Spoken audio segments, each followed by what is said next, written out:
Bueno, pues hola, buenas tardes. Bienvenidos a la Galería de las Colecciones Reales y al auditorio en esta sesión tan íntima que por circunstancias ajenas a nosotros vamos a tener. Como sabéis, el día 18 de mayo es el Día Internacional de los Museos y es el primer Día Internacional de los Museos de nuestra galería. Así que hemos organizado un programa en torno a ese día que tendrá danza, que tendrá visitas especiales, que tendrá gratuidad sobre todo y que tendrá unas mesas redondas especiales en torno a ¿para qué sirven los museos en esta sociedad actual? Serán 3 sesiones, en una hablaremos de educación, en otra de nuevas tecnologías y en la de hoy vamos a hablar de los museos como elemento de cohesión social. Alba Lago no necesita presentación, como diría Karina, o es un pedazo periodista, como diría algún compañero que tenemos común, así que os dejo con ella, que va a introducir a los demás ponentes. Bienvenidos. Muchas gracias, Consuelo Pellegrí. Un placer acompañarles esta tarde. Muchísimas gracias por participar y venir hoy en esta charla que vamos a tener también con todos ustedes bajo el título Los museos como elemento de cohesión social. Así que vamos a empezar por el principio. Vamos a conocer qué es un museo. Bueno, la nueva definición del ICOM, es el Consejo Internacional de Museos, dice que un museo es una institución sin ánimo de lucro, permanente y al servicio de la sociedad que investiga, colecciona, conserva, interpreta y exhibe el patrimonio material e inmaterial. Esto todos lo sabemos, pero los museos también están abiertos al público. Son accesibles e inclusivos. Los museos fomentan la diversidad y la sostenibilidad.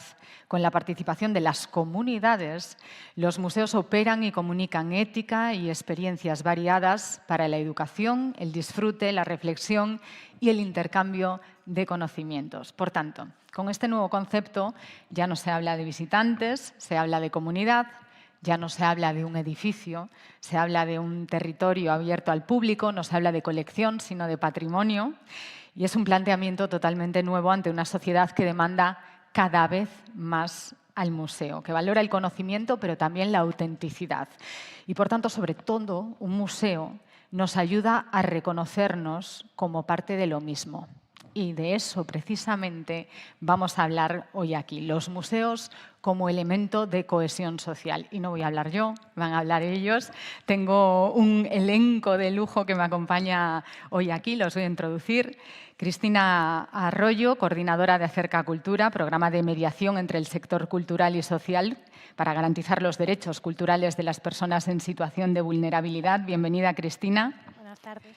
Iñaki Gabilondo, periodista universal, casi no hace falta presentación, referente del sector, tengo que decirlo, Iñaki, para mí es un honor que estar sentada a tu lado, es padrino de la galería, además analista y amante de la cultura y del arte. Andrés Gutiérrez Usillos, él es conservador de museos y director de un museo en proceso de renovación, así lo ha descrito él, el Museo de América. Bienvenido. Eloísa Pérez Santos, psicóloga, profesora de la Universidad Complutense y codirectora del Grupo de Investigación Gestión del Patrimonio Cultural y ha sido directora del Laboratorio de Públicos del Museo del Ministerio de Cultura. Gracias por acompañarnos los 4 y bienvenidos. Si os parece, para hacer una pequeña ronda de aproximación, os voy a hacer un par de preguntas a cada uno. Vamos a empezar por don Iñaki Gabilondo. Le quería preguntar qué papel juega el museo para favorecer la cohesión social. ¿Qué es la cohesión social, en definitiva? Bueno, buenas tardes, antes que nada. Muchas gracias por estar aquí. Ya les decía a los compañeros que tengo una cierta sensación de ser el polizón que se ha colado en el barco. Todos ellos conocen muy bien el mundo del museo, yo lo observo desde fuera. Para mí el museo siempre ha tenido algo de casa de los abuelos, algo de espejo, algo de huella digital, de DNI, es un elemento bastante interesante, muy interesante para identificarnos. Pero cuando aludiste a la cohesión social, yo quería solo subrayar 2 cosas. La cohesión social es un ideal, es como la justicia social, es un punto en el horizonte, un lugar al que se aspira a llegar, ¿no? Pero en este momento es la mayor dificultad, la mayor necesidad y el mayor problema que tienen las sociedades complejas. Yo creo cada vez más en lo que dice Daniele Linardi, que escribió ese libro, una teoría sobre la democracia de la complejidad, donde todo se está haciendo cada vez más y más y más y más complejo y donde estamos manejando herramientas que están quedando en cierto sentido desbordadas por la nueva complejidad.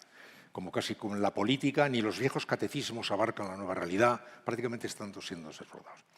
En este tiempo, además de polarizaciones extremas, se avanza cada vez más en la consolidación de cápsulas, de territorios que se van aislando unos a otros, de manera que el multiculturalismo, que antes lo referíamos a la presencia de personas procedentes de otras culturas, habita ahí entre nosotros. Cuando hablamos de nosotros y ellos, decimos una cosa absolutamente ridícula, porque ni el nosotros que manejamos tiene una unidad maciza, ni el ellos tiene una unidad maciza. Los migrantes, los marroquíes, iguales que los colombianos, iguales que los pakistaníes, nosotros, iguales los jóvenes que los viejos, los ricos que los pobres, los progresistas que los conservadores, se están agudizando todas las diferencias en las que la sociedad se está cada vez encastillando más, haciéndose más resistente al encuentro con los demás y observando cada vez con mayor preocupación la dificultad de constituir territorios comunes. Lo que distingue a una concentración de seres humanos aglomerados de una comunidad es la existencia de elementos compartidos. Lo ideal es que sean procedimientos compartidos que se respetan, la democracia, proyectos que se respetan. Empiezan a resultar difíciles los hallazgos de cualquier cosa en común. Por eso yo digo que si no hay cosas comunes, empiezan a tener las sociedades un cierto aire de manicomio, donde cada cual busca.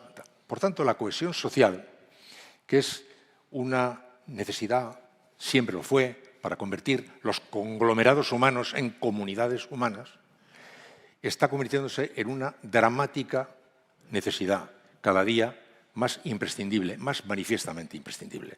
No tengo que contarles por dónde va el mundo, no digo ya España, sino Europa, el mundo entero, en la construcción de estos reductos cerrados, defendidos a cal y canto, que hacen muy difícil la cohesión social.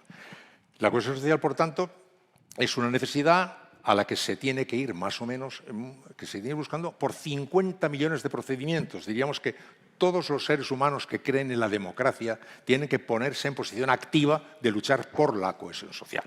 Naturalmente, en lo sustantivo lo construyen la justicia social, es enemigo de ella la desigualdad, lo construye la consolidación democrática, pero en el activo de toda la sociedad en acción participan todos de una o de otra manera. Y la cultura, que pasa por ser un elemento intangible, menor, no contable, en la sociedad contable parece que lo no contable pues no cuenta y cuenta tantísimo, el valor fundamental de la cultura como constructor de elementos de cohesión. En la construcción de elementos de cohesión por el hallazgo de factores de identidad sanos, no de la identidad no sana, de la identidad compleja, el encuentro con referencias que nos hagan emociones compartidas, tiene un valor profundísimo y cada día tiene más importancia los elementos que tienen alguna capacidad transversal, cualquiera. Yo soy de San Sebastián. La Real Sociedad de Fútbol es un elemento de gran valor porque tiene una capacidad transversal. El Orfeón Donostiarra tiene una capacidad transversal. Todos los elementos de cultura tienen una capacidad transversal. Y los museos, que son, como decimos, por un lado, la casa de los abuelos, por otro lado, el lugar donde almacenamos lo más querido, el lugar donde nos encontramos, el espejo en el que nos vemos, en el que nos identificamos, la huella dactilar que nos permite reconocernos. ¿Cómo no va a tener un papel fundamental en la cohesión social? Yo creo que el museo se pone al servicio de la cohesión social y si es un museo hecho con una mentalidad abierta y democrática, siempre contribuye a la cohesión social. Y si no, contribuye a todo lo contrario. Porque con cada elemento se puede hacer una cosa o su contrario. O sea, se puede, con esta casa y lo que aquí alberga, podemos construir un monumento a la cerrazón de un nosotros así, en el que no quepa nadie, o el territorio que respira para que quepan todos los demás. Las identidades ahora mismo son un problema, pero al mismo tiempo son una necesidad de ser leída de una manera nueva. Estaban hablando los compañeros, ahora lo harán, ¿no? Hasta qué punto el entendimiento de las complejidades de nuestra propia historia nos ayudan a entendernos a nosotros y nos pueden ayudar a avanzar en la línea de la cohesión social. ¿Qué es la identidad? Yo digo, yo soy de San Sebastián y con otro de San Sebastián ante un bilbaíno soy donostiarra. Con uno de Bilbao ante un madrileño soy vasco. Con un madrileño ante un francés soy español.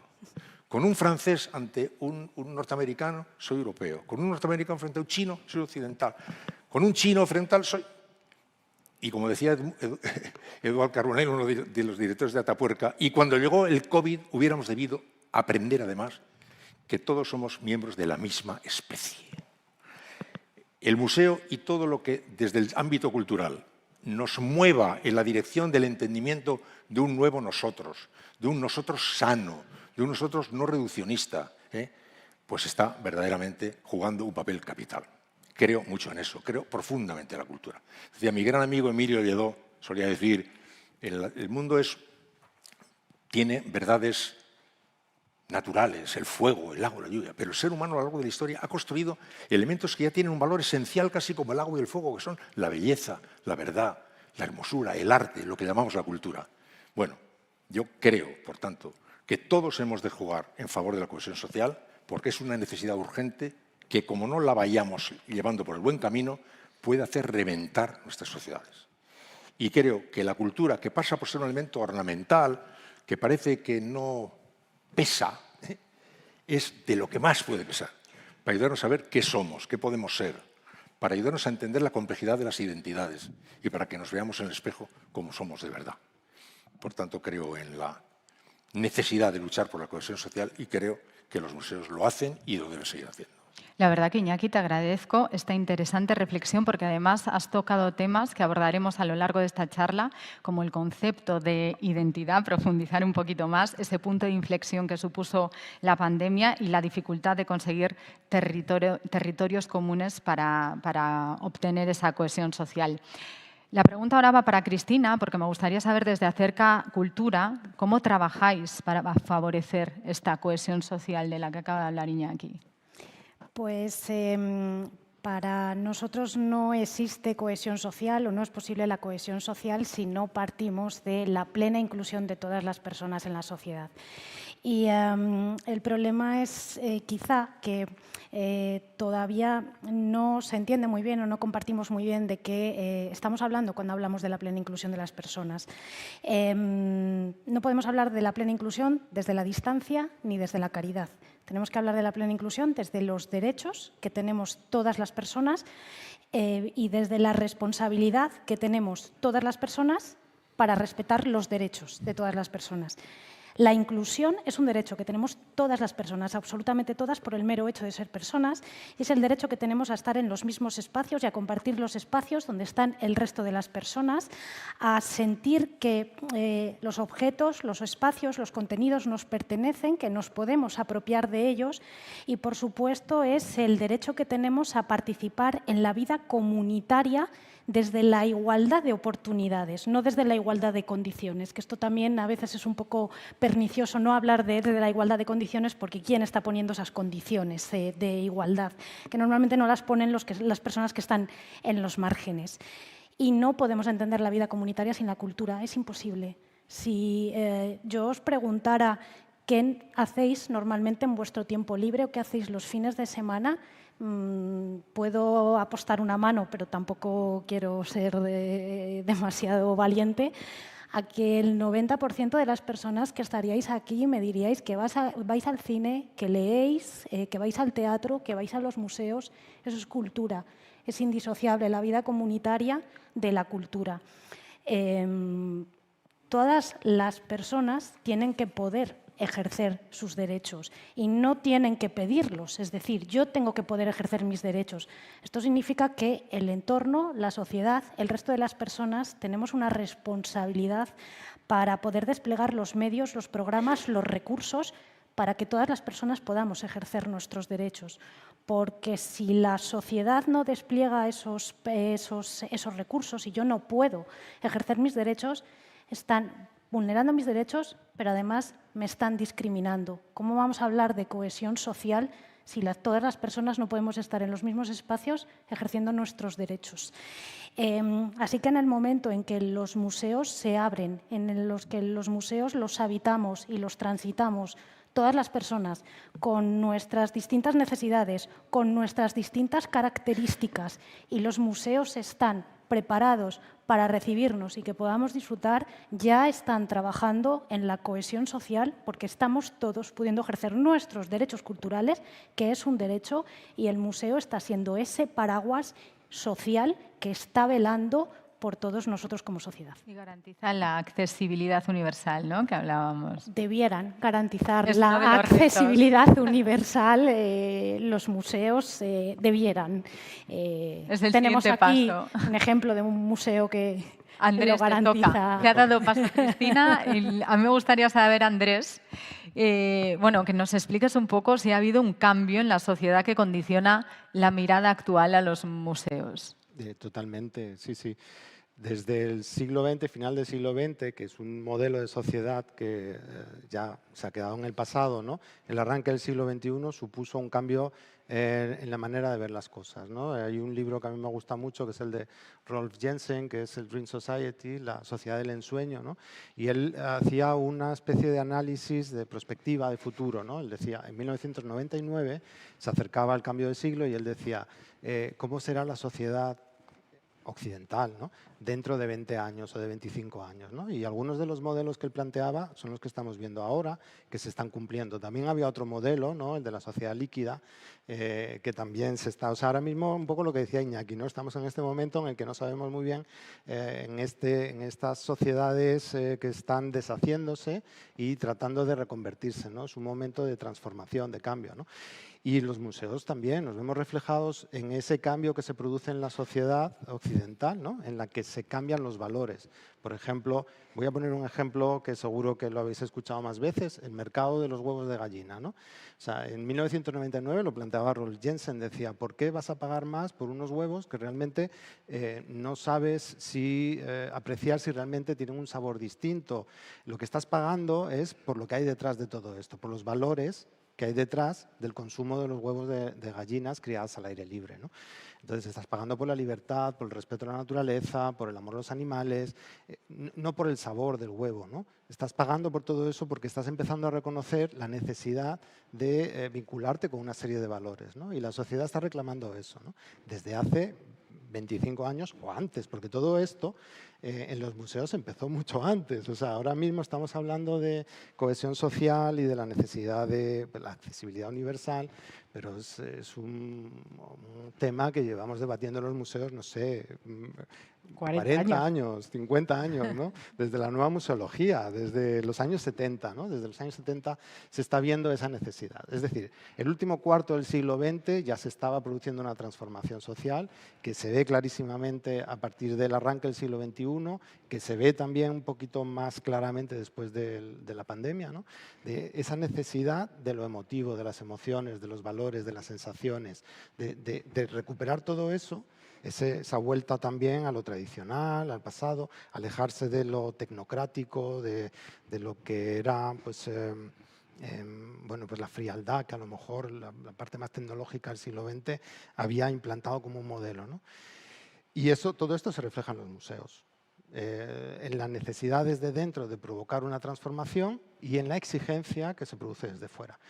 Y ahondando en lo que decían los compañeros de mesas, me vais a permitir, y ya con esto termino, justamente lo que decía Iñaki, lo que también estaba comentando Cristina, ¿no? Para hablar de esa cohesión social, la accesibilidad universal es imprescindible, pero como decía Iñaki, los museos somos un espejo, son un espejo, ¿no?, en el que se refleja la sociedad. Claro, la accesibilidad está bien, es imprescindible, pero no solamente el que se hagan actividades o se permita o se posibilite que haya una accesibilidad física para que cualquier persona pueda llegar al museo, o una accesibilidad cognitiva para que cualquier persona pueda entender lo que el museo quiere contar, o me faltan unas cuantas, ¿no?, la accesibilidad sensorial, por ejemplo, ¿no?, que en todo eso estamos trabajando y llevamos muchos años trabajando, y aquí hay compañeras, Ainhoa, por ejemplo, que trabajó con nosotros en el museo, en lo que llevaba años trabajando en estas líneas, ¿no? Hay otro paso más que hay que dar, que es el de reflejarse en el relato, en el discurso de los museos. O sea, si yo voy al museo y no me veo representado en lo que el museo está contando, a mí me falta algo, a mí no me representa ese museo. No puedo pedir que el museo haga cohesión social cuando no está reflejando a todos los colectivos, ¿no? A todas las personas. Enseguida damos ese paso que busca el visitante, que es otra de las cuestiones que nos plantearemos hoy aquí. Pero, Cristina, entonces confirmamos que hay un cambio en el valor social en los museos. Hay un cambio, además a dos niveles. A nivel profesional también ha habido este cambio. Los profesionales que trabajamos en los museos cada vez hemos notado más este cambio, como decía Andrés, desde finales del siglo pasado a este. Yo recuerdo la antigua definición del museo que decía conserva, investiga, comunica y exhibe, y hemos pasado a interpreta, servicio de la sociedad, accesible, inclusivo, diversidad, sostenibilidad, participación, comunidades. Todo esto está en la nueva definición. Por cierto, una nueva definición que se hizo con un proceso participativo durante 18 meses. Yo tuve el honor de participar en ese proceso porque participaron 126 comités de 126 países. O sea que es una definición consensuada, es decir, esto es lo que piensan los profesionales que están trabajando en los museos. A mi modo de ver, es más una declaración de intenciones que una realidad presente, esta definición, ¿no? Me imagino que todos lo pensamos, ¿no? Pero sí que es verdad que hace muchos años, ¿no? En el año 1984 es la Declaración de Quebec, cuando empieza la nueva museología. Han pasado 40 años. Hace poco estuve en Catania, en el congreso último de Minon, de Museología Social, y se hizo una tarta y se soplaron las velas de los 40 años de la museología social. Lo que pasa es que estamos empezando a ver cómo todo esto está llegando a los grandes museos, porque hay museos que llevan trabajando mucho tiempo con las comunidades y de esta manera, ¿no? Entonces, ha habido también otra transformación que es en el público, en la gente que va a los museos. Es que la sociedad ha cambiado. Los museos son el reflejo de la sociedad que los contempla. Entonces, al final, no es verdad que haya una historia, una forma de ver las cosas, una ciencia que se expone en los museos para todas las épocas, sino que la época va transformando todo lo que el museo contiene. De tal manera que esa transformación ha sido evidente. Y a mi juicio hay dos variables que han jugado un papel fundamental para esta transformación de las personas que también que vamos a los museos. Uno es la composición de la propia sociedad. Nuestra sociedad es mucho más diversa que hace un siglo, que hace 50 años.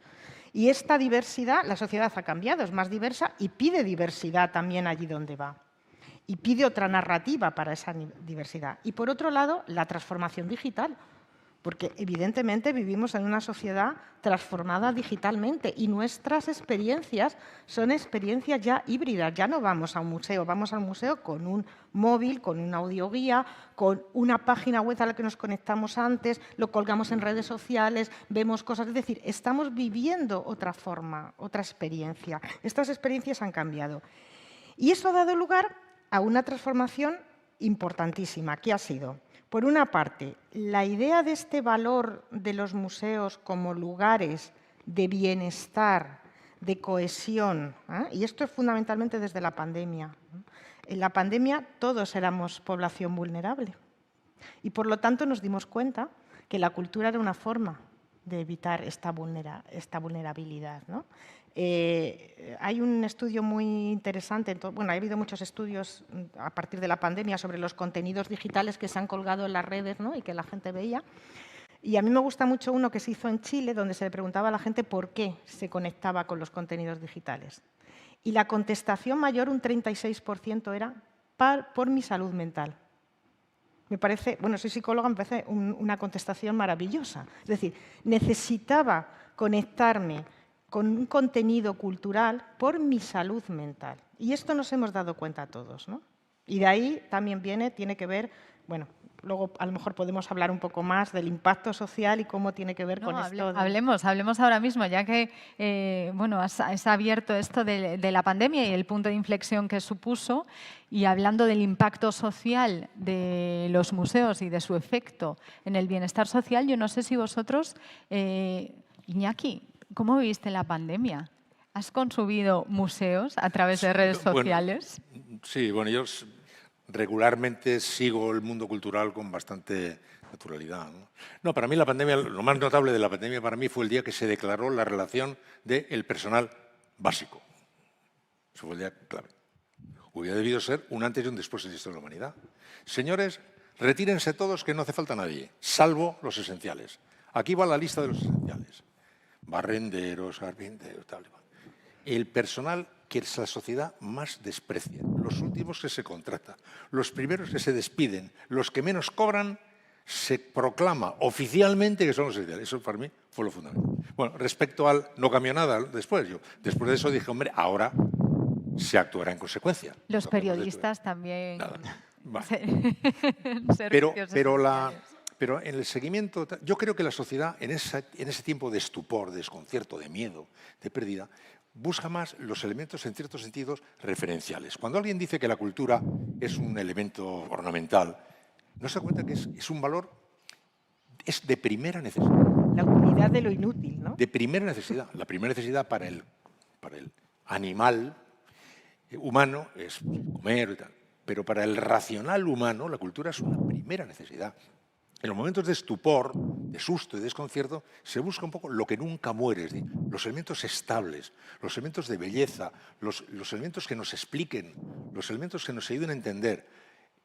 La cultura no es ninguna superfluidad, es de una necesidad acuciante y se demuestra en esos momentos, en los momentos en los que la sociedad pues de pronto busca entender. La gente viene a esta casa para tratar de entender. Y por eso es muy importante cómo se lo explicáis, ¿eh? Antes era sencillamente el almacenamiento y exhibición de los productos aquí reunidos. Qué bonito. Luego la gente quiere entender, quiere entenderse. Un componente emocional, ¿no? Y además intelectual. Y por eso lo decías, la didáctica, enseñar la historia con toda su heterogeneidad en esta sociedad creciente, pues es un papel muy importante que los museos tienen. Y ya prácticamente no hay ningún museo que ya no incluya entre sus obligaciones la obligación de darle un valor didáctico, un valor pedagógico a su exhibición, ¿no? Andrés. Es fundamental, pero lo que sí, relacionándolo con lo que estábamos hablando de los cambios, ¿no? Lo que sí que vemos es que se ha producido un cambio en la manera de explicar ese relato, esa historia, ¿no? Ya no es la macrohistoria, antes es la Primera Guerra Mundial, la Segunda Guerra Mundial, la conquista de América, ¿no? Ahora te acercas a explicar esos mismos acontecimientos desde otra óptica, ¿no?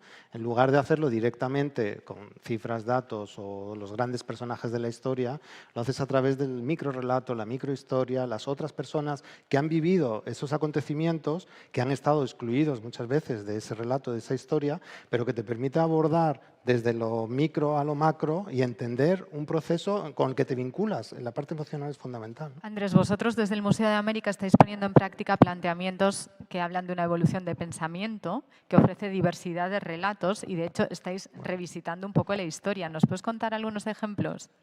Te puedo contar ejemplos. A ver, la historia no la estamos cambiando, ¿eh? La historia es la que es.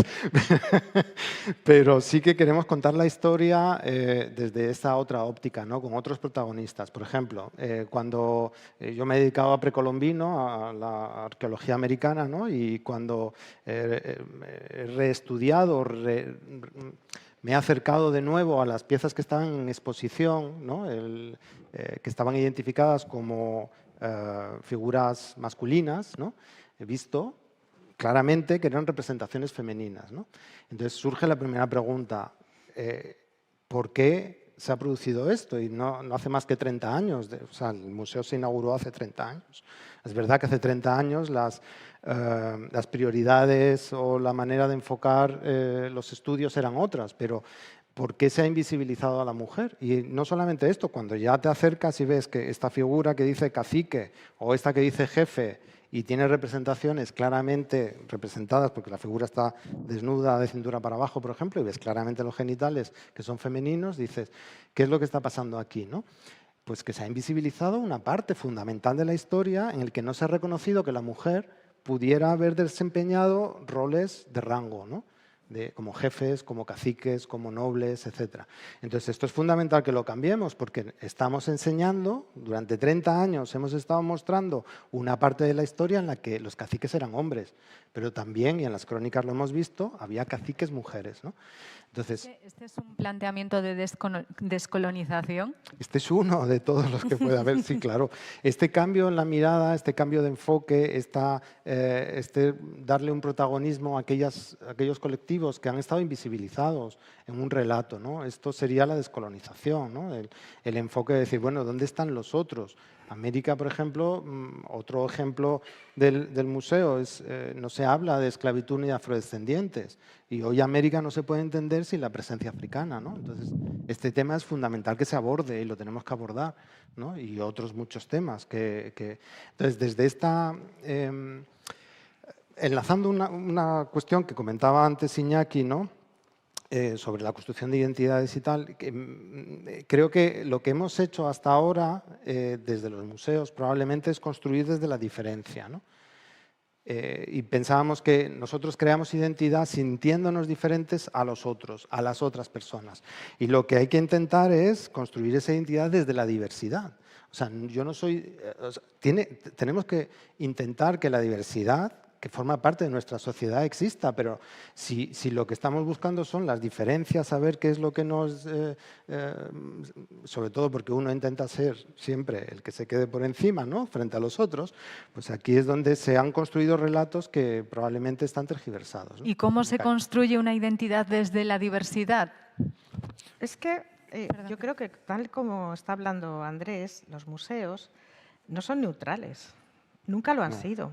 Yo creo que además, a lo mejor no deben serlo, lo que deben ser es independientes del poder, pero no neutrales.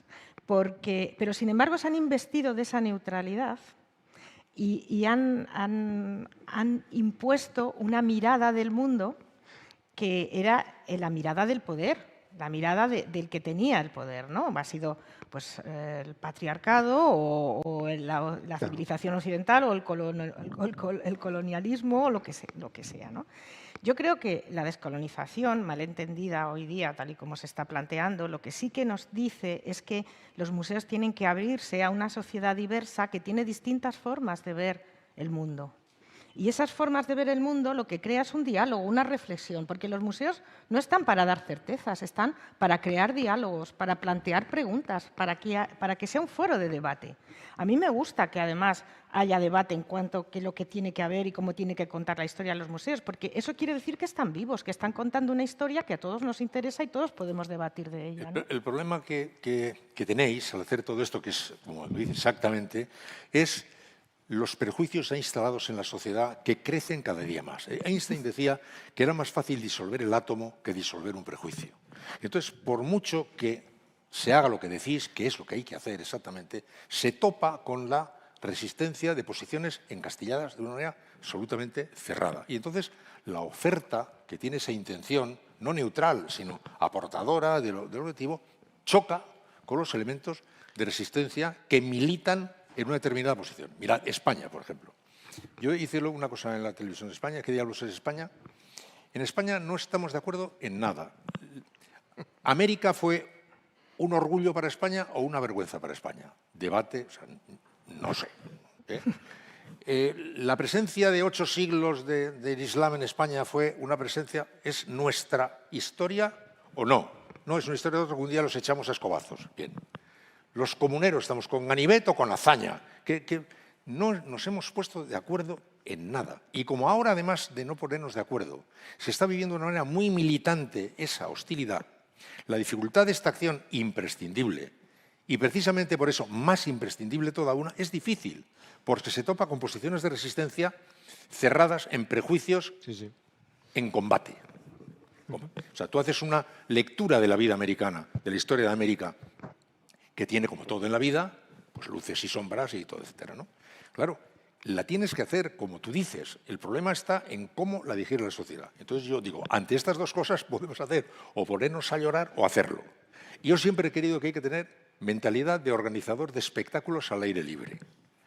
Y si llueve, bueno, pues si llueve, pero vamos a organizarlo, porque si te pones a pensar que va a llover, yo creo que hay que tener mentalidad de organizador de espectáculos al aire libre. Es decir, hay que hacer lo que decís, aunque evidentemente se sepa que se corre un riesgo de una resistencia muy, muy activa, muy numantina en esa lectura, no neutral, sí independiente, que le cuente a la gente las cosas, lo que somos, lo que hacemos, lo que dejamos de hacer, lo que hicimos, cruzando un poco los dedos para que no caiga luego en el cuadrilátero en el que todo se convierte finalmente en una bronca, ¿no?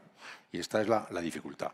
Pero eso no cambia la misión que el museo tiene que tener. Lo hace más difícil, tal vez, pero hay que hacerlo, ¿no? Cristina. Voy a recoger lo de los prejuicios porque aquí hay un tema interesante que toca de lleno además a las personas con discapacidad y a las personas en situación de vulnerabilidad. Porque estamos hablando de cohesión social, estamos hablando de inclusión, estamos hablando de que todas las personas tenemos que estar en los mismos espacios, pero ¿cuántos prejuicios tenemos contra estas personas, ¿no? Alguien en algún momento, y no sabemos muy bien quién, pero creo que los profesionales de la cultura tenemos que estar tremendamente agradecidos a esta persona, decidió en un momento que las personas con discapacidad y las personas en situación de vulnerabilidad tenían unas determinadas urgencias y decidieron que sus urgencias eran los cuidados, la alimentación, la educación y la vivienda. Pero a nadie se le ocurrió que la necesidad o la urgencia de estas personas fuese en la cultura y por eso les hemos ido relegando de los espacios culturales. Están invisibilizados como público porque se decidió que la cultura no era su urgencia. Es más, el mensaje ha llegado a esos extremos de que hemos acabado asimilando la cultura como ocio, por lo cual, si la cultura es ocio y no te puedes permitir el ocio, ¿para qué vas a estar aquí si no lo puedes pagar? No es tu urgencia es la vivienda, tu urgencia es la sanidad. ¿Qué sabemos nosotros de cuáles son sus urgencias y cuáles son sus necesidades, ¿no? Hablábamos antes, es imposible romper los prejuicios si no nos exponemos a las personas. ¿Cómo no vamos a seguir teniendo prejuicios y miedos? Porque el origen de los prejuicios son los miedos a lo desconocido. ¿Cómo no vamos a seguir teniendo prejuicios si no estamos expuestas y no convivimos a estas personas, ¿no? Desde la distancia es imposible barrer esto. Y hablábamos antes del papel que tiene que jugar el museo. Las personas en situación de vulnerabilidad y con discapacidad que no sienten los espacios culturales y los museos como suyos, porque normalmente no han transitado aquí, porque hay museos que llevan mucho tiempo preparándose y tienen un compromiso con la accesibilidad, pero sabemos que hay otros museos que no tienen ese compromiso y que no lo han hecho, por lo cual hay personas que a día de hoy no pueden entrar en los museos, que no entienden los contenidos de los museos, que las personas que están en los museos no están preparadas para atenderles. ¿Para qué voy a ir si no voy a poder disfrutar y no voy a poder participar? Para estas personas no solo la experiencia empieza en el momento de la puerta cuando yo estoy aquí. Su experiencia empieza en el momento en el que se les hace partícipe de la decisión de poder ir a un lugar donde van a convivir con otras personas. Y para personas que están tan sumamente institucionalizadas que su rutina de su día a día es una institución con sus educadores, con sus trabajadores sociales, con unas medicaciones en algunos casos que son incluso muy inestables, con vínculos relacionales completamente rotos, no tienen una relación social, son completamente dependientes de sus familias, dependientes de subsidios y dependientes de los profesionales de su entidad. Están siempre en las cuatro paredes. En esas cuatro paredes es muy difícil establecer relaciones sociales, es muy difícil encontrarme conmigo misma y definir mi propia identidad, porque no puedo, porque soy una más con un tratamiento, con una rutina, igual que tú, igual que tú, igual que tú, porque estamos todos pasando por el mismo proceso. Para ellos venir a un museo significa, y esto lo sabemos porque muchas entidades sociales nos lo dicen, que para muchos de ellos es la primera vez que han cogido el metro y han salido de su barrio. La primera vez que te has enfrentado a una máquina de metro, que has comprado tu billete de metro, que te has montado en el metro o en el autobús y que has bajado en una parte de tu ciudad que no habías visto nunca jamás. Eso también es cohesión social, porque es cuando yo entiendo que esta ciudad, este adoquín y esta calle también me pertenece, que también es mío, que es mi ciudad, que yo también tengo derecho a estar aquí y atravesar esa puerta y disfrutar de esta colección. La interpretación que luego haya del contenido, que me guste más, que me guste menos, que haya microrrelato? Pues evidentemente esto es como todos los públicos. ¿Cuántas personas transitan por los museos, ¿no? Y realmente vienen y el contenido tampoco le interesa mucho y lo vemos en las visitas comentadas, pero han tenido la oportunidad de estar aquí con una decisión libre. Eso dignifica a las personas. Y cuando yo estoy en un proceso de dignificación es cuando puedo encontrar mi propia identidad, porque lo que esto fomenta es mi autoestima, que yo me pueda reconectar con mi cuerpo y me pueda reconectar con mi situación en un lugar que para mí es seguro, porque en un museo no me va a pasar nada, porque estoy protegido, yo estoy fuera de unos muros institucionales. La manera de relacionarme con las personas con las que yo convivo todo el día y con los profesionales de mi entidad también es distinta. A través de los relatos del museo se pueden abordar temas que dentro de las 4 paredes y de mis flesos es imposible tratarlos, y lo sabemos. Si algo tiene de poderoso el arte y la cultura es poder tratar temas que a nosotros nos apelan porque me sale de dentro y conecta con mis emociones. Y dentro de un tratamiento estipulado yo esto no lo puedo tratar porque es imposible llegar a las personas desde ahí. Ese es el valor y lo más bonito que le puede regalar un museo a todas las personas desde el completo respeto y reconocimiento a su diversidad y a sus necesidades. Me vas a permitir un segundo, Andrés, sí, Eloísa, es que me había pedido. ¿Quieren participar ambos? Es que yo creo que está muy conectado. Yo creo que para entender lo importante que es la inclusión de las personas con discapacidad en los espacios culturales, hay que entender la psicología de qué nos aporta psicológicamente la cultura, el arte y la experiencia en los museos, ¿no? Y esto es muy interesante porque esto, por ejemplo, se ha comprobado que la visita a los museos favorece un mejor funcionamiento tanto emocional como cognitivo, porque al final es una oportunidad de aprendizaje, es una experiencia relajante, generalmente, es una emoción que se puede regular, que se aprende a regular, es una experiencia social, porque generalmente son experiencias que compartimos con los demás y aprendemos también a relacionarnos, a interactuar. Todo esto hace también que aumente la autoestima y, por lo tanto, pues todo esto tiene un beneficio para la salud mental de las personas y de las comunidades. Porque a mí me gusta mucho un modelo que hay que nos dice que el impacto que tiene la cultura en la sociedad en general es como cuando se tira una piedra a un estanque, ¿no? Que hace ondas. Entonces, la primera onda es la individual, la personal, ¿no? Que provoca todo esto, toda esta oportunidad de enriquecimiento personal. Pero claro, en comunidades donde todas las personas llegan a conseguir este enriquecimiento, cuando visitan, cuando utilizan muchos espacios culturales, pues esas comunidades también cambian. Y entonces esa segunda ola ya afecta a los que están a tu alrededor. Y llega un momento que podemos conseguir esa cohesión social, esa participación social, ese fortalecimiento de las sociedades, ¿no? Con el cambio que se produce a través de este tipo de experiencias. Voy a decir una cosa que les va a sorprender, pero a mí me sorprendió la primera vez que la leí, pero creo que nos da una idea. Ahora, se está intentando monetizar cuánto cuesta esto, qué valor tiene monetario, ¿no? Hay un investigador de la Universidad de Londres que ha trabajado mucho en este tema que dice que las personas que visitan muchos los museos, que hacen visitas a lo largo del año, su vida es como si ganase 3.650 euros más al año. Eso es lo que supone.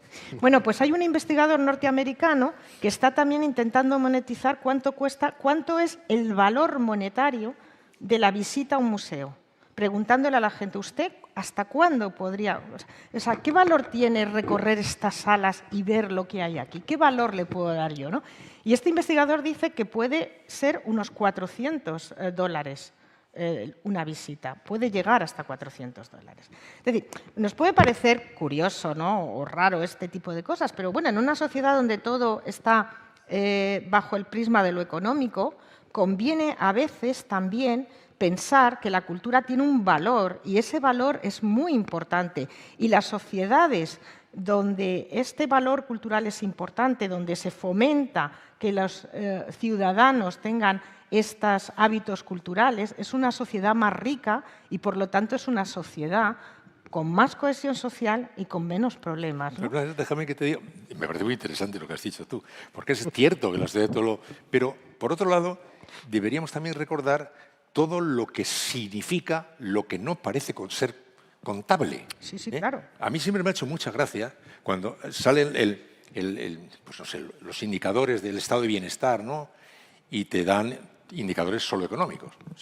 Yo me imagino a una persona que se encuentre conmigo, que no me ha visto hace un año, y diga, ¿qué tal tu año? Y yo le digo, mira, un 4,5% más que el año pasado y tal, dando la impresión de que nos entendemos y nos explicamos en nuestros datos contables. De manera que, sin saber si soy feliz, desgraciado, si mi matrimonio es feliz o mal, si me hablo con mis hijos, si sigo teniendo sueños o he perdido las ilusiones, si tengo cáncer de páncreas, no, se nos explica en el dato económico. Y eso es lo que creo que me ha parecido muy interesante lo que has dicho, porque es muy cierto. Pero yo digo que al tiempo, lo que no se puede contar tiene un peso determinante en nuestra vida. Como, por ejemplo, en un país que se mide con los datos económicos y parece que con eso ya se ha entendido el país. Me acuerdo, a un presidente autonómico le dije, venís a hablar de España, los presidentes autonómicos, y solo habléis de dinero. Que me parecía importantísimo, cuidado, no le quito ni un poquito de importancia, pero os estáis pasando un poco, ¿eh? Los elementos que conforman la redondez de una vida vivida están compuestos de elementos que no son contables. Y esa emoción de una persona que llega a ese lugar, que lo has descrito de una manera, te diré que muy emocionante, ¿eh? El acceso de gente a territorios hasta el momento vetados, el encuentro con la belleza, el encuentro con el desconocido, el encuentro con lo que te ayuda a entender, a aprender todo esto, es de un poder pero colosal. Qué pena que no tengamos una máquina de medir eso, ¿eh? Bueno, no le quito ni un poquito de mérito a los elementos contables, pero hago votos porque se tome en consideración lo no contable. Y trabajáis en una actividad que hace una aportación exuberante de elementos no contables. Exuberante, sí. exuberante. Y además yo creo que lo que hay que reforzar son esos otros elementos, ¿no? Porque es verdad que la sociedad en la que vivimos, que lo cuantifica todo y lo que hay que medir, número de visitantes, el impacto económico que puede tener, al final seguimos ahondando en lo mismo, ¿no? Y no salimos de una espiral en la que volvemos a excluir a unos, porque no entramos en el juego de los grandes museos, ¿no? Porque son los que son rentables al final. Y estamos hablando de una rentabilidad. Y a mí me parece un juego un poco peligroso para los más pequeños o para los museos que son un poquito diferentes, ¿no?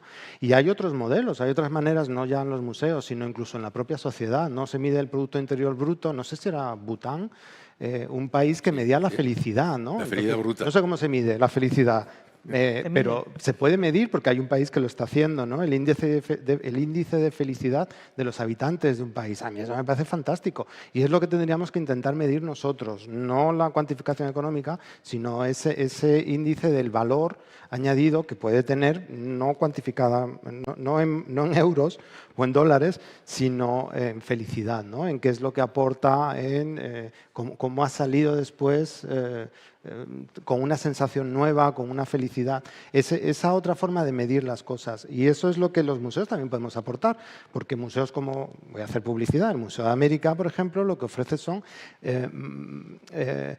explicar formas de construir la sociedad de maneras diferentes o de entender el mundo, porque al final los museos lo que hacemos es reproducir el mundo, ¿no? El universo como se ha creado, ya sea con el relato bíblico, el relato científico, el relato que queramos. Pero es que hay otros relatos que son tan válidos como el nuestro, ¿no? Y que para las otras sociedades, las otras culturas, son los que realmente son útiles. No sirve de nada el relato científico del Big Bang o la teoría del universo, sino la explicación mítica, que es la que realmente es práctica para ellos, ¿no? Y entender que hay otras maneras de construir, ¿no? De construir la sociedad, de construir esa cohesión, de formarnos entre nosotros. Eso yo creo que es lo que podemos aportar desde el museo. ¿Cómo se adaptan los museos a las preocupaciones sociales, Andrés? Bueno, algo fundamental que estabais comentando antes y que me parece esencial es el cambio que se ha producido entre el saber que hay prejuicios y el asumir que existen los prejuicios y cuáles son, ¿no? El reconocer cuáles son los prejuicios y qué estamos haciendo desde los museos para contribuir a esos prejuicios, ¿no? A seguir alimentando los prejuicios o seguir alimentando las fobias o los miedos, etcétera, ¿no? Entonces, primero reconocerlo, ¿no? Luego, la apertura de los museos. Nosotros tenemos que estar atentos a la sociedad, a escuchar, ¿no? No solamente somos espacios en los que lanzamos un discurso y el que nos quiera escuchar o ver, que nos vea o nos escuche, sino que tenemos que ser receptores, no sé, tú hablabas de la participación antes, ¿no? Tenemos que ser receptores de opiniones, de intereses, de ideas y de aportaciones que pueden hacer, por supuesto, al conocimiento de la sociedad que está demandando ese cambio. Es decir, el museo tiene que ser más empático, tiene que trabajar más con la sociedad, ¿no? Hay una corriente además, ¿no? Que es el museo empático. El museo empático, claro. Sí, sí. Es decir, tenemos que conectar con la sociedad. Y claro, el museo ha vivido un poquito de espaldas a la sociedad, que ha ido cambiando, y como estábamos mirando hacia otro lado, pues no nos hemos dado cuenta. Y cuando hemos mirado, pues no me reconocen, no lo reconozco, somos un museo distinto. En nuestro caso han pasado 30 años y no hemos evolucionado paralelamente a los cambios de la sociedad porque no hemos mirado directamente hacia la sociedad, no hemos sabido hacerlo, ¿no? Entonces, este es uno de los pasos fundamentales, el volvernos más empáticos, el abrirnos a lo que nos tengan que decir, ¿no? A esas nuevas opiniones y bueno, pues... Es que la participación es quizá una de las grandes descubrimientos de esta década, ¿no? Ya tiene 10 años más o menos aquel libro maravilloso, ¿no? De Nina Simon del Museo Participativo. Y efectivamente la participación es fundamental y además la participación se ha visto incrementada por la transformación digital, porque claro, con lo digital es mucho más fácil participar y poner tu opinión y decir lo que piensas y sacarlo en redes, este tipo de cosas, ¿no? Yo estoy dirigiendo ahora un proceso participativo en el Museo Nacional de Antropología, que Andrés conoce muy bien, y es un museo que pasa lo mismo, ¿no? Que con el Museo de América. Es un museo que ha vivido, bueno, lleva ya 10 años con un proyecto de exposiciones temporales muy interesante, donde se ha hecho co-creación con algunas comunidades, que nosotros llamamos comunidades de origen, que no son exactamente comunidades de origen, son personas que viven entre nosotros, pero que pertenecen a esas culturas que están representadas en el museo, ¿no? Porque es un museo de antropología social, ¿no? Entonces, en este proceso que estamos haciendo, se va a cambiar la exposición va a sufrir un cambio, la exposición permanente, y lo que estamos haciendo es simplemente escuchar. Entonces, estamos preguntando al público que visita, a la audiencia digital, a las comunidades de origen, hacemos grupos de discusión con personas especialistas en discapacidad, con personas de diversidad social. Estamos intentando oír a todas las personas, primero, qué es lo que critican de lo que hay ahora mismo en el museo y cómo les gustaría que fuese el nuevo museo. Ahora mismo tenemos, me parece, recogidas 7.000 y pico opiniones entre audiencia digital, público, visitante, comunidades, asociaciones que han colaborado con el museo. Bueno, y a veces nos vemos allí sentados, ¿no? Por ejemplo, pues con un antropólogo senegalés, una persona de China que acaba de colaborar con el museo en una exposición que hay. Entonces ellos nos van diciendo lo que creen que deberían, cómo debería ser este nuevo museo. Es muy interesante porque una de las cosas que hemos visto es que el público tiene una visión muchísimo más abierta que lo que yo leo en el debate público. Por ejemplo, el público del museo al que nosotros le hemos preguntado nos dice que el museo está obsoleto. ¿Qué es esto de que no se puedan oír los instrumentos musicales que hay ahí? ¿Qué es esto de que no se hable del origen de las piezas? Que estas piezas vienen del periodo colonial y aquí nadie ha dicho nada del colonialismo. ¿Por qué no lo ponemos ahí? Esto nos lo está preguntando el público. Eloísa, ¿y qué busca el visitante entonces? Bueno, el visitante busca muchas cosas, pero el visitante sobre todo ha ido cambiando. Al principio, en el siglo pasado, al principio del siglo, lo que buscaba era contemplar. Se conformaba con contemplar. Luego, con el movimiento educativo en los años 60 del siglo pasado, quería aprender también, contemplar y aprender.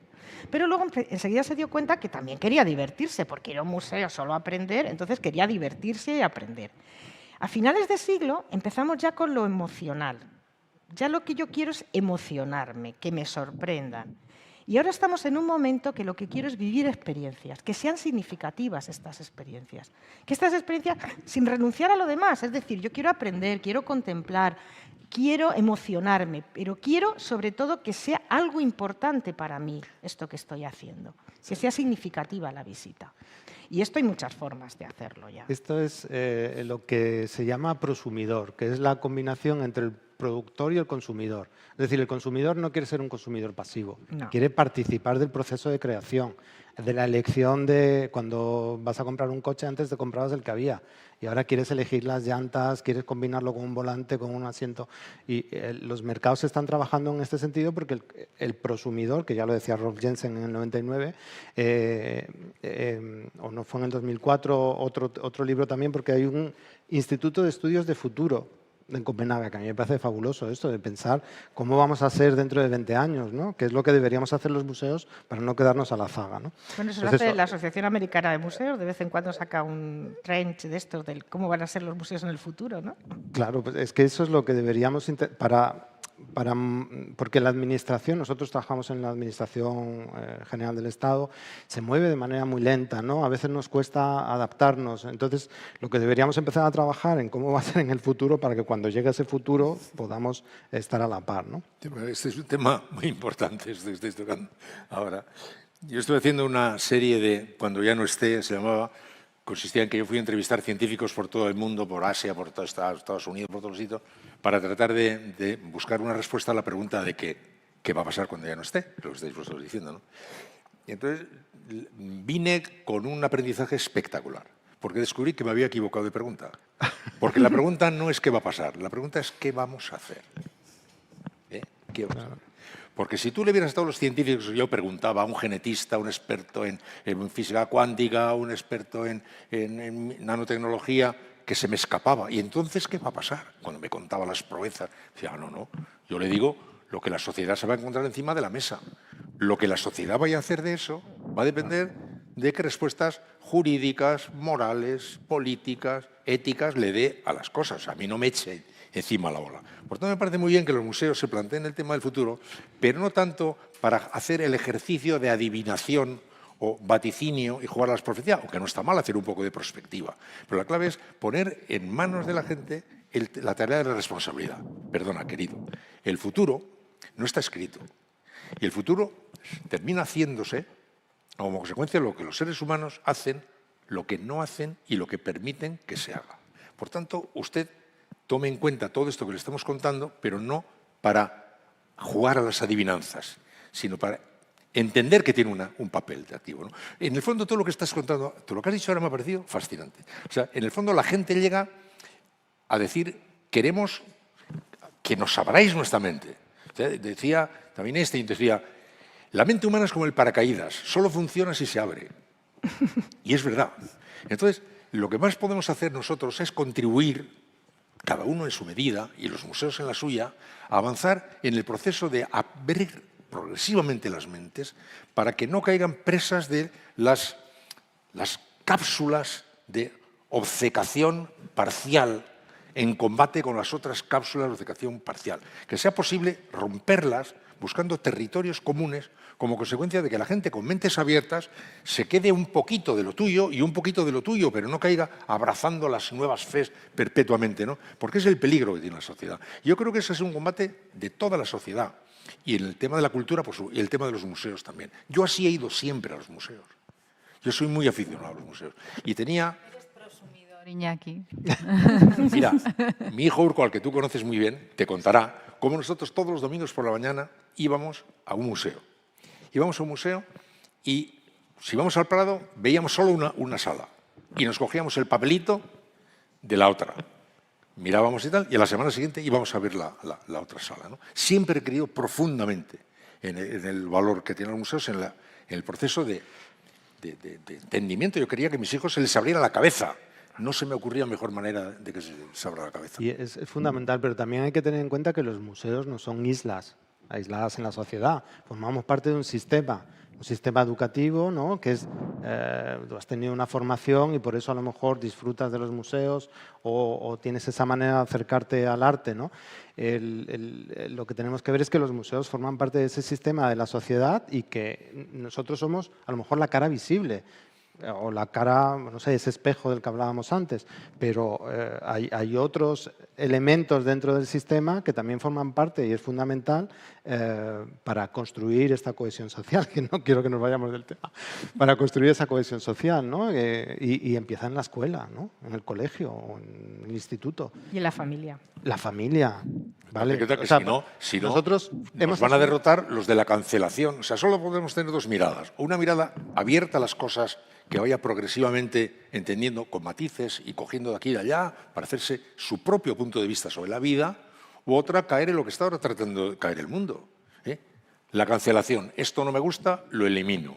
Esto que pasó no me gusta como fue y lo elimino.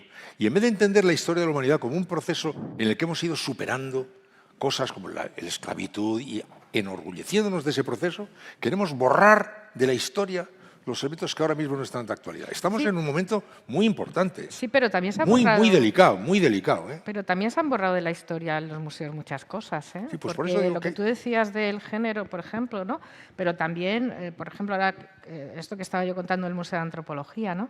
El hecho de que no se cuente claramente cuál es la procedencia de esas piezas o cuál es la historia del museo o qué relación tenía con el periodo colonial.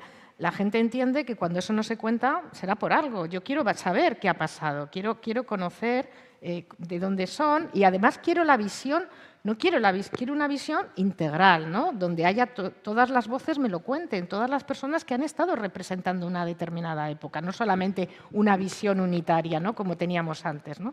Entonces, yo creo que en este sentido tienen mucha relación, ¿no? Porque son quizá ahora mismo los dos museos que hay estatales más implicados en este tema es el Museo de América y el Museo de Antropología, ¿no? Y yo creo que están siendo un ejemplo de cómo están abordando determinados temas. Sin duda, y precisamente que con vuestra presencia yo creo que los asistentes a esta charla les apetecerá haceros algunas preguntas, así que vamos a abrir un turno para aquellos que les apetezca preguntarles lo que quieran a nuestros participantes.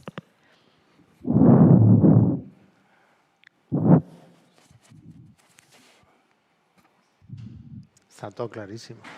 Es que, ¿sabéis qué pasa? Que lo exponéis tan bien y hemos hablado de las necesidades de los museos en la sociedad actual, del papel que juegan como cohesión social. Hemos hablado de los retos, porque hay muchos objetivos en los que trabajar.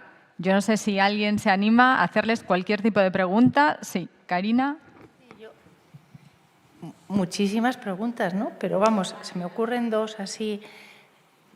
O sea, es verdad todo lo que estáis diciendo, pero ¿cómo conseguir atraer a más gente a los museos? Una cosa es el Museo del Prado, el Metropolitan, el Louvre, que se sale la gente por las puertas porque ya no cabe más.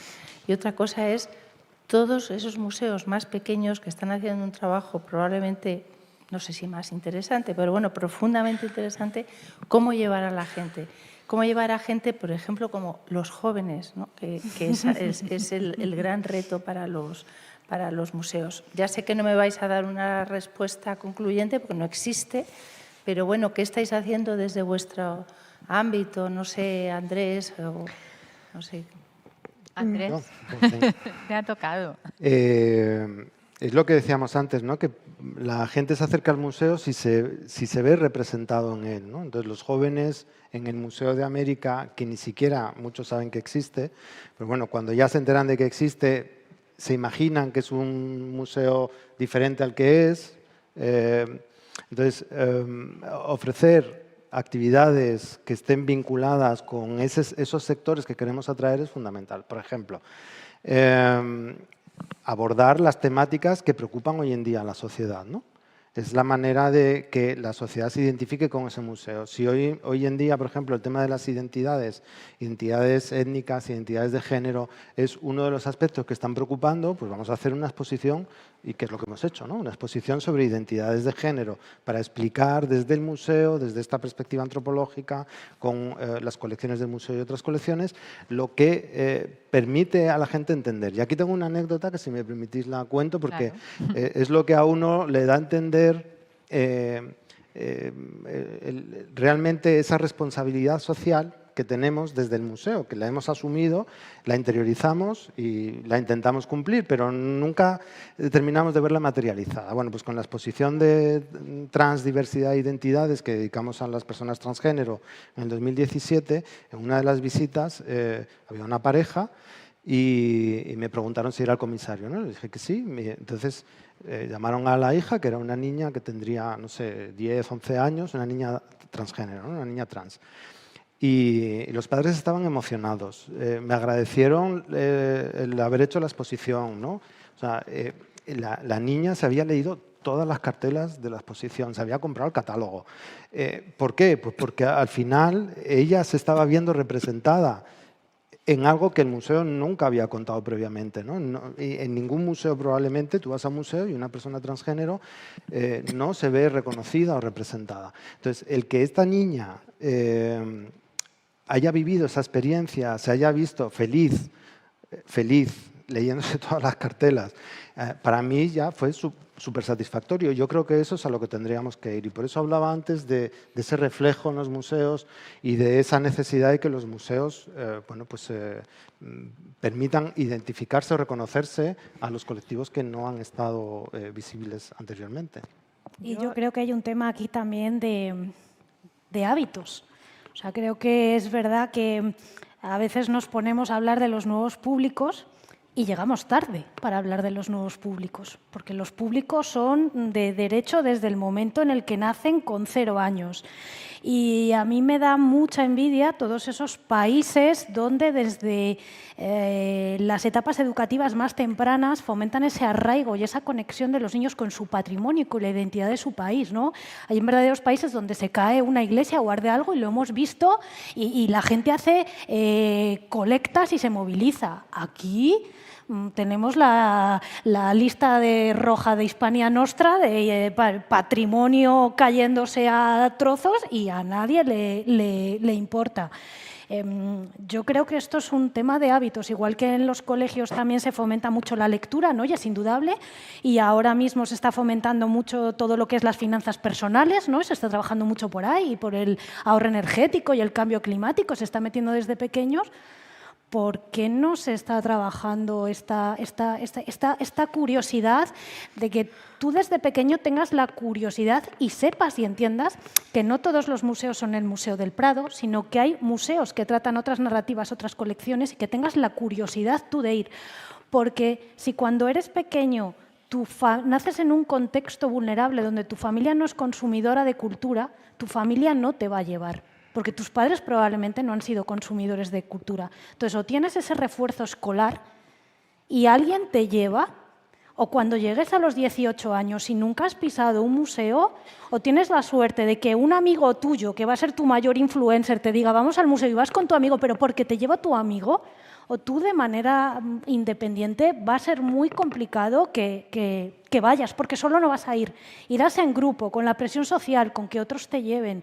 Pero ahí hay una parte de arraigo. Ahí lo que hay es un prejuicio contra los museos. Cuando se hizo el estudio de público de qué ven... Eso es lo que te iba a contar. Lo ibas a contar tú, el pues cuéntalo. estudio de la imagen que tienen las personas en los museos en el laboratorio de público del Ministerio. Sí. Cuando hicimos ese estudio, había, con respecto a los hijos, a los niños, había algo muy curioso, ¿no? Nosotros medimos con grupos de discusión la imagen que tenían las personas que iban y las que no iban a los museos, ¿no? Y entonces, bueno, por supuesto, las personas que iban, los museos eran un sitio donde se podía divertir, aprender, era interesante y tal. Para los que no iban, era algo aburrido. Había una palabra que siempre salía que era mármol. Que a mí me encantaba, mármol, o sea, era fúnebre, ¿no? Y entonces había una cosa que era muy curiosa, decía, los que iban decía, yo voy a los museos porque tengo hijos, tengo niños, Entonces tengo que llevarles. Y los que no iban decían, yo no voy a los museos porque tengo niños y entonces no les puedo llevar. Claro.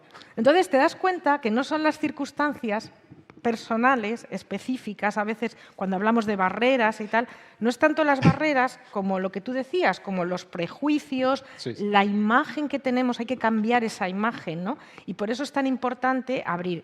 Yo, contestando a Karina, yo creo que no hay que crear público, hay que crear comunidad.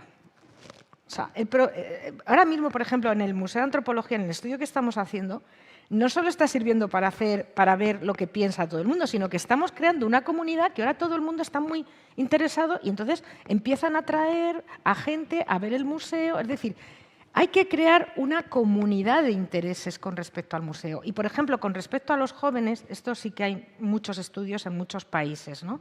Hay algo que sí que se ha demostrado. Los jóvenes tienen que ser los creadores de sus propias actividades. O sea, si tú haces una actividad para adolescentes y la pensamos nosotros, no van a venir. Hay que crear, hay que coger a los adolescentes, traerlos al museo y que ellos sean los que propongan las actividades a otros adolescentes. Esto está comprobadísimo. Y hay más cosas, ¿no? Pero sí que hay distintas formas de acercarse a... Pero yo diría que ahora mismo lo que hay que crear es comunidades. No es tan importante el número de visitantes. Es verdad que los museos, si no hay visitantes, pues no hay museos, esto está clarísimo, ¿no? Pero cuando viene alguien, y esto, sabes que los museos decimos el número de visitantes, sabéis que es mentira. Lo que contabilizamos es el número de visitas, que son entradas. Pero los buenos museos son los que consiguen que los visitantes vengan varias veces al año. A actividades, a conferencias, a exposiciones temporales. Hay que crear una comunidad. Luego sobre eso se construye ya los públicos. Andrés. No, iba a decir antes que en ese estudio hay una cosa un poco ofensiva, que es cómo nos ven a los trabajadores de museos, que nos veían como seres grises, con gafas de pasta. Y bueno, a lo mejor algo así hay, ¿no? Pero yo creo que es un prejuicio también. Y lo otro que iba a comentar es que para fomentar estos nuevos públicos también es verdad que los recursos son importantes, ¿no? O sea, es verdad que podemos hacer muchas actividades. A veces cuando uno hace actividades gratuitas, pues tienes una repercusión. Y yo quería tirarle aquí a los medios de comunicación que cumplen un papel esencial en la comunicación de los museos, ¿no? Y al final, cuando uno revisa las noticias que ha habido de museos, salen dos. Sale siempre el Prado, da igual lo que haga el Prado, siempre es el Prado y siempre quizá a lo mejor un poquito el resto. Entonces hay un poquito de responsabilidad la foto del Louvre delante de la Mona Lisa. Soy para minoría, hablar de las masas, no puedo hacer más. No puedo hacer más que lanzaros esta pregunta. ¿No creéis que la transformación digital de la que hablábamos antes, Eloísa, ha acercado a un público más mayoritario las experiencias en los museos? Y con esto vamos a tener que concluir porque ya me están haciendo así. Eloísa, ¿me puedes contestar tú? Yo creo que sí. Yo creo que la transformación digital es importante. Y además es que, a ver, da igual, es que es imparable. Es que la transformación digital está ahí. Y yo creo que en los museos puede ser una buena utilización de todo lo digital si verdaderamente lo utilizamos para los fines que tenemos, ¿no? Porque, a ver, yo creo que muchas veces estamos viendo, por ejemplo, estas exposiciones inmersivas, que yo hace poco estuve en una exposición sobre Sorolla, que era una habitación donde salían, bueno, pues cuadros de Sorolla. Yo acababa de visitar una semana antes la Casa Museo Sorolla, donde estaban esos cuadros, las obras de verdad. No entendía muy bien cuál era el objetivo de eso. Pero, sin embargo, sí que es importante que yo pueda ver ampliada en un formato virtual, como es la pincelada de Sorolla. Eso puede ser muy interesante para un museo. Entonces, depende cómo utilicemos todo esto. Y luego, por supuesto, la experiencia híbrida. Si es que todos estamos utilizando ya experiencias híbridas en los museos. Esto es inevitable. Bueno, pues con esto vamos a tener que concluir, se nos acaba el tiempo. Muchísimas gracias por vuestra participación a los 4 y a todos los asistentes. Muchas gracias por acompañarnos. Nos vemos en la próxima. Gracias. Gracias.